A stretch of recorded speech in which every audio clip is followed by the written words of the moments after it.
शुभ संध्याकाळ मंडळी, शुभ संध्याकाळ. मी स्वप्नील कत्रड आपल्या सगळ्यांचं स्वागत करतो आपल्याला आणखी यूट्यूब चॅनलमध्ये, ज्याचं नाव आहे मी मनाचा राजा. तर कसे आहात मंडळी? मजेत आहात ना? मजेतच असायला हवं. तर मंडळी, काय म्हणताय, काय चाललं आहे?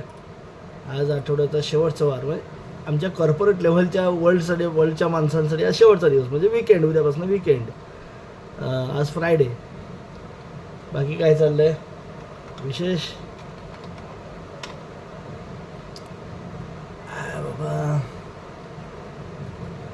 या मंडळी, काल गुरुवार होता ना, तर फळं आणली होती संजय. हे कुठलं फळ आहे तुम्हाला माहिती आहे का? हे आहे बोर. बोरं छोटी पण असतात, बोरं मोठी पण असतात. महाग आहे होता ते. तर बोर खायला या. नाहीतर काय, आता मार्गशीर्ष चालू आहे, त्यामुळे कोंबडी, मच्छी, बकरी खाणं सध्या सोडलं आहे. बकरीवरनं लय मोठा किस्सा आहे, सांगतो थोड्याच वेळा, थांबा.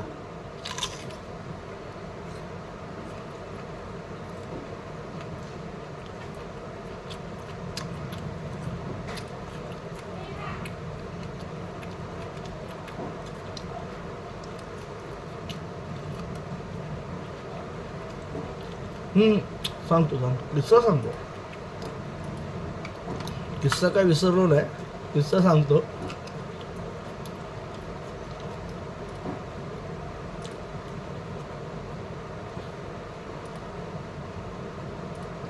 काल आपले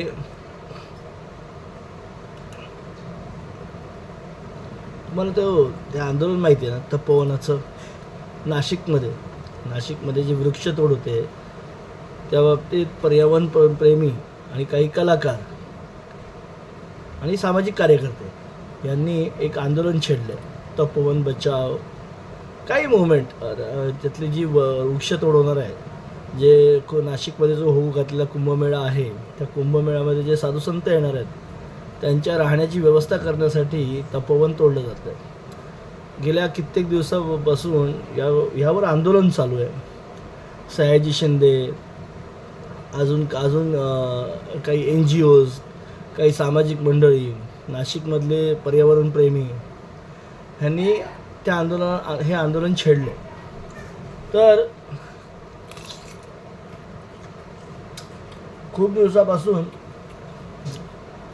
गिरीश महाजन, जे नाशिकचे आमदार आहेत आणि कदाचित भविष्यातले तिथले पालकमंत्रीसुद्धा होते, तेही काहीतरी सामंजस्याची भूमिका, सरकारची भूमिका मांडत होते एवढे दिवस. ते सांगत होते की काही विदेशी झाडं आपण तोडतोय, त्यामुळे काय एवढं वाद करू नका, असं ते सांगत होते. म्हणजे झाडं काय देशी विदेशी नसतात, ते ऑक्सिजन देतातच, देशी असली काय विदेशी असली काय. तर ह्या गोष्टीमध्ये, निदान पर्यावरणाच्या गोष्टीमध्ये तरी विदेशी मुद्दा आपण सोडलेला आहे. तर त्याच्यानंतर एक महाभागच म्हणायला हवेत, कारण महान नेतेच, महान मंडळीच असं वक्तव्य करू शकतात. बरळले असं का म्हणतोय माहिती आहे का मी? कारण माणूस झोपेत बोलतो त्याला बरळणं म्हणतात, कारण शुद्धीवर बोलतो त्याला आपण वक्तव्य म्हणतो, बरळणंच म्हणू शकतो आपण. तर एक मंत्री, महाराष्ट्र सरकारमधले एक मंत्री, नाव घ्यायला काही हरकत नाही, निलेश राणे, हे काल म्हणाले की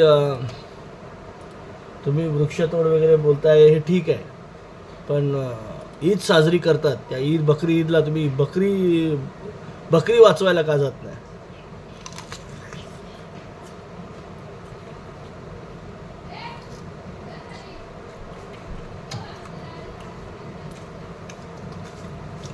बकरी वाचवायला का जात नाही?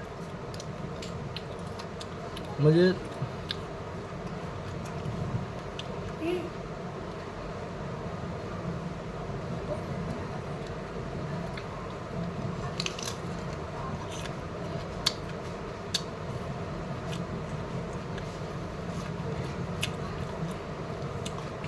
बकरी वाचवायला का जात नाही? तर थोड्या वेळ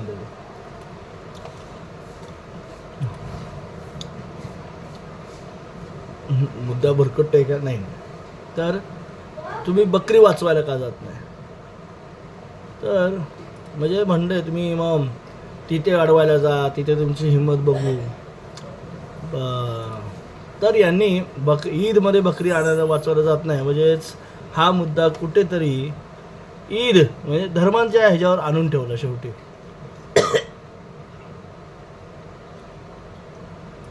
म्हणजे बघा मंडळी, इतके दिवस हा मुद्दा असाच का चाललाय? नेते मंडळींनी यात धर्म का नाही आणला? तर ह्याची कमतरता देखील काल या मंत्र्यांनी भरून काढली. मंडळी, ह्याच्यात धर्माचा काय प्रश्न होता हो? ह्याच्यात सांगा, खरंच सांगा, धर्माचा काय प्रश्न होता? जी झाडं कापली जाणार आहेत, ती कापली जाणारी झाडं आता हिंदूंना सुद्धा ऑक्सिजन देत आहेत, मुसलमानांना सुद्धा ऑक्सिजन देत आहेत, ख्रिस्तींना सुद्धा ऑक्सिजन देत आहेत. ते असा विचार करत नाहीत हा शीख आहे, हा सरदार आहे, तो बौद्ध आहे, त्याला ऑक्सिजन देऊ नये. तर झाडं भेदभाव करत असतील आणि अशा भेदभाव न करणाऱ्या झाडांना जर वाचवण्यासाठी कोणी येत असेल पुढे, त्यांच्या आंदोलनाला समर्थन द्यायचं की त्यात धर्माचा मुद्दा आणून त्या आंदोलनाचे पाय मोडायचे? बकरी ऑक्सिजन देणार आहे का? मग थोड्या दिवसांनी तुम्ही म्हणाल त्या खात्याचे मंत्रीच आहेत ते, मला वाटतं मत्स्यपालन वगैरे ह्याचे मंत्रीच आहेत ते, मग थोड्या दिवसांनी म्हणाल मासे पण खाऊ नका.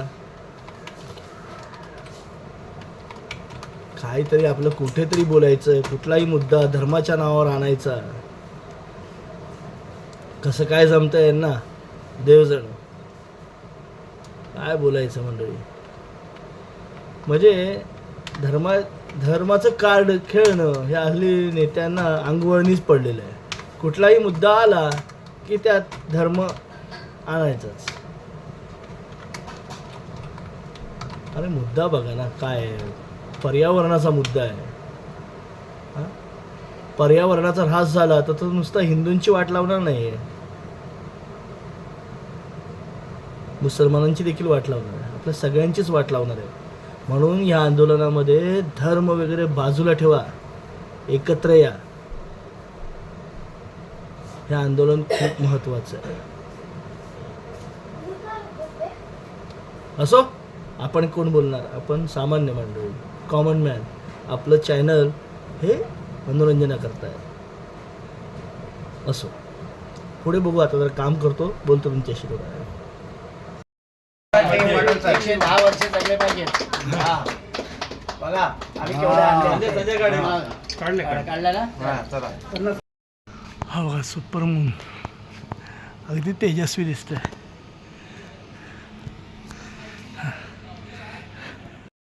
तर मंडळी, आता आलो तो मैदानात. आज उशिरा आलो, जेवण जर एक काम होतं त्यासाठी थांबलो मग त्यात उशीर झाला. मग जेवलो. मग कसं म्हणजे काय, जेवलो पण घरच्यांना उशीर नको. मग जेवल्यानंतर पण एक सवय मोडली जाईल म्हणून मी आलो. फक्त राऊंडच मारले, आज प्रॉपर एक्सरसाइज नाही केली. तर चाललो आता घरी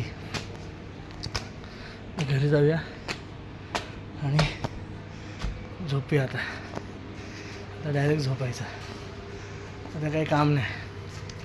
सुपर मून तर तुम्ही बघितलात, दिसतंय वरती. चला आता घरी जाऊया आणि झोपूया, कारण बराच उशीर झाला. एवढा उशिरा व्यायाम नसतो करायचा, म्हणून मी केला. आता एक सवय सुटू नये म्हणून.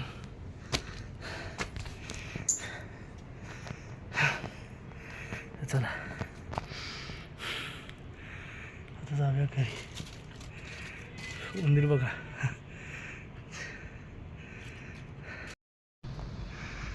काय दिसतंय चंद्रात?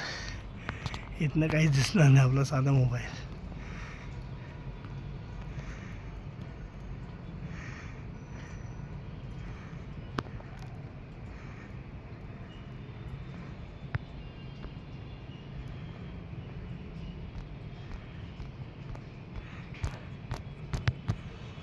चला जाऊया पायऱ्या चढून वरती.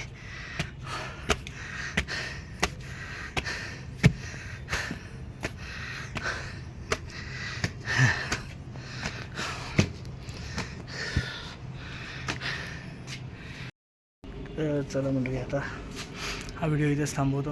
आज आपल्या व्हिडिओमध्ये बघितलं तर आपण एक विषय मांडला होता, तो तुम्हाला आवडला की नाही आवडला कमेंट करून सांगा मंडळी नक्की. चला आता झोपलेत, घरचे पण झोपलेत, आता उठवतो आणि आता tata bye bye, good night, शुभरात्री. पुन्हा भेटू उद्या सकाळी. तोपर्यंत टाटा बाय बाय, शुभरात्री, काळजी घ्या.